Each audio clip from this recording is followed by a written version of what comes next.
metal band Damage Plan was playing less than a minute when Nathan Gale joined them on stage. He's on stage right now. He's got a gun.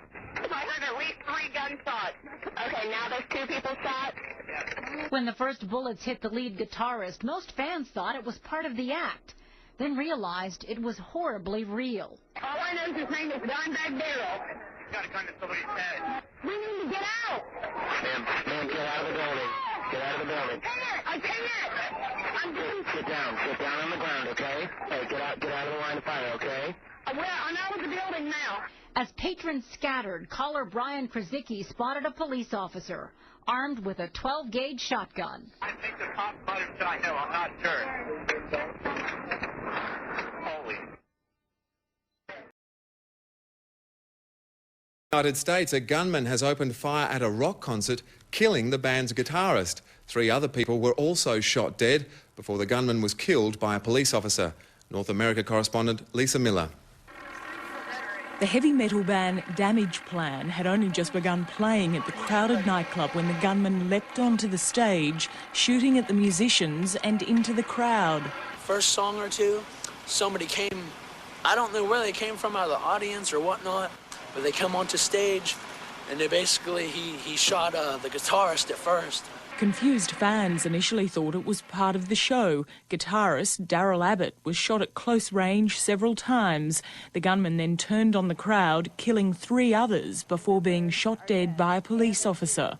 It is believed that the suspect had a hostage underneath his arm, pretty much in a headlock situation, had his firearm out, shooting. Darrell Abbott had been a member of the Grammy-nominated group Pantera. Some witnesses thought they heard the gunman yelling at Abbott, accusing him of breaking up his former band. We may never know the motive for this. It's just going to be one of the facts that we have right now. And unless he left a note or there's something he left somewhere else, we may never know the motive. Police are hoping amateur video from the heavy metal concert might offer some clues.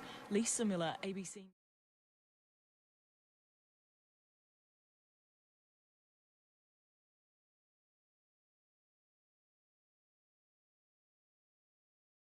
There are moments in music history that become frozen in time, like the assassination of John Lennon, or the death of Randy Rhoads, or the murder of Dimebag Darrell.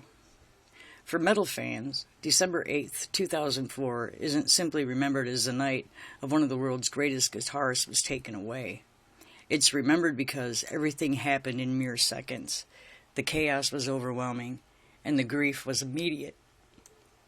Yet after the smoke cleared and investigators completed their work, another question quietly emerged. What happened to one of Dimebag Darrell's guitars? For years, stories have circulated across internet forums, collector communities, and heavy metal circles claiming that one of Dime's iconic Dean guitars vanished sometime during the confusion following the shooting at Alarosa Villa. Was it stolen?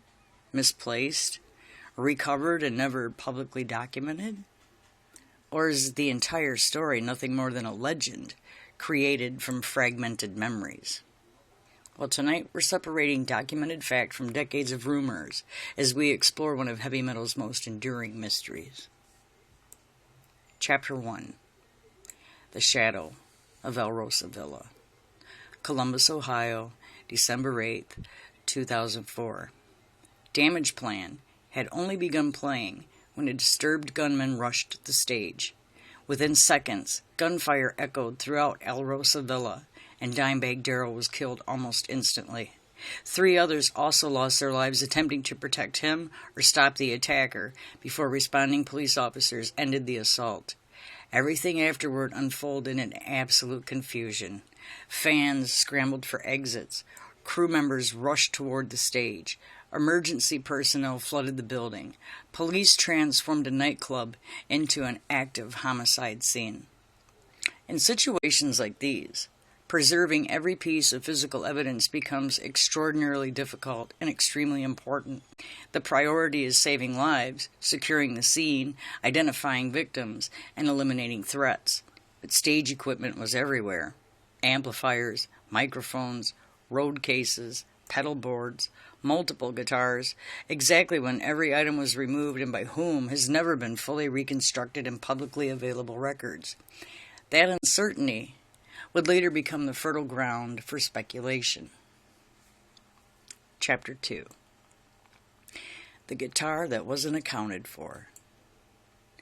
No instrument is more closely associated with Dimebag Darrell than his lightning bolt Dean guitar. The instantly recognizable blue and lightning finish became one of the defining images of heavy metal, and over the years, numerous fans have claimed that one of these guitars disappeared following the shooting. And here's where the mystery becomes complicated, because no publicly released report definitely confirmed that a specific guitar was stolen from the crime scene. And likewise, no official inventory released to public documents every instrument that left El Rosa Villa that evening. Instead, researchers encounter conflicting stories. Some accounts insist every guitar was recovered by members of Damage Plan's crew, and others claim one instrument could never be located. Still, others suggest confusion between guitars used during rehearsals and guitars used during the performance helped fuel decades of misunderstanding. Without complete documentation, none of these accounts can be verified, and that uncertainty is exactly why the mystery has survived for more than 20 years. Chapter 3. The Birth of a Legend.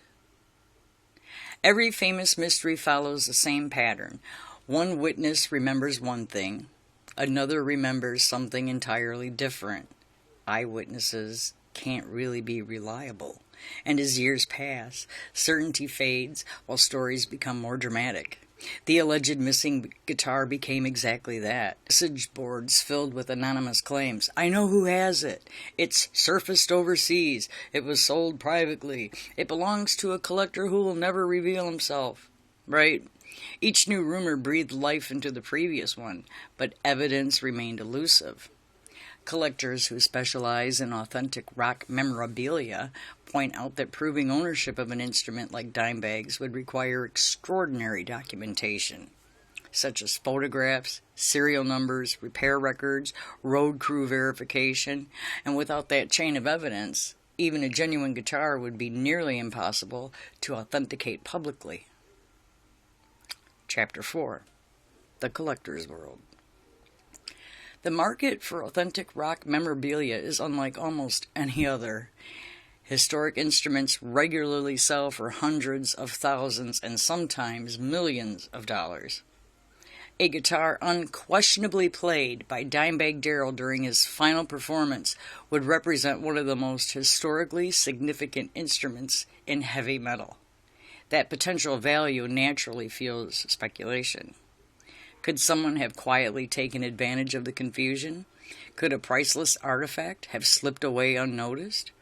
Or would such an iconic instrument inevitably resurface? Experts generally agree that objects this recognizable are remarkably difficult to sell openly. The very features that make them valuable also make them instantly identifiable. If such a guitar truly exists outside official collections, anyone attempting to sell it would face enormous scrutiny. Chapter 5. Missing evidence or missing memory?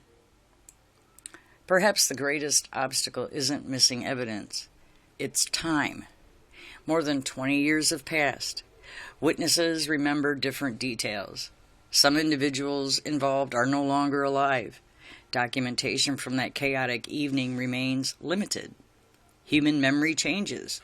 People unconsciously fill gaps. Stories merge together. A rumor repeated often enough begins to sound like history. That doesn't mean the guitar wasn't lost. It simply means extraordinary claims require extraordinary evidence. And at this point, that evidence has never publicly emerged. Chapter 6. Dimebag's Legacy. Perhaps the true importance of this mystery isn't whether one guitar disappeared, it's what that guitar represents. Dimebag Darrell wasn't simply a guitarist. He was known for his generosity, his infectious laugh, his willingness to spend hours talking with fans, his passion for music above everything else, Every surviving instrument tells part of that story. Every amplifier, every handwritten set list, every pick, every scratch on a guitar body reflects moments that shaped heavy metal history. And whether one instrument remains hidden somewhere out there or not, preserving these artifacts ensures future generations understand why Dimebag remains one of the most beloved guitarists ever to plug into an amp. Some mysteries end with an arrest. Others end in a confession. Some are solved when forgotten evidence finally comes to light. And then there are mysteries like this one. A question born from confusion, fed by rumor, kept alive by thousands of devoted fans who simply refuse to let the story fade away. Did one of Dimebag Darrell's legendary guitars truly disappear from El Rosa Villa? The public record cannot answer that question with certainty. And, until new evidence surfaces, the story does remain exactly what responsible investigators should call it. An unresolved mystery, not a proven theft. Perhaps someday a forgotten photograph, an old inventory list, or perhaps someone carrying the weight of a decades-old secret will finally provide the missing piece. Until then, the final note of Dimebag Darrell's last performance continues to echo, not only through amplifiers that made him famous, but through one of heavy metal's most haunting, unanswered questions. If you enjoyed this investigation, please be sure to let us know, be sure to subscribe, share the content, and do you believe the missing guitar is real? Or has the legend become bigger than the truth? Leave your answer in the comments. And as always, I thank you for watching.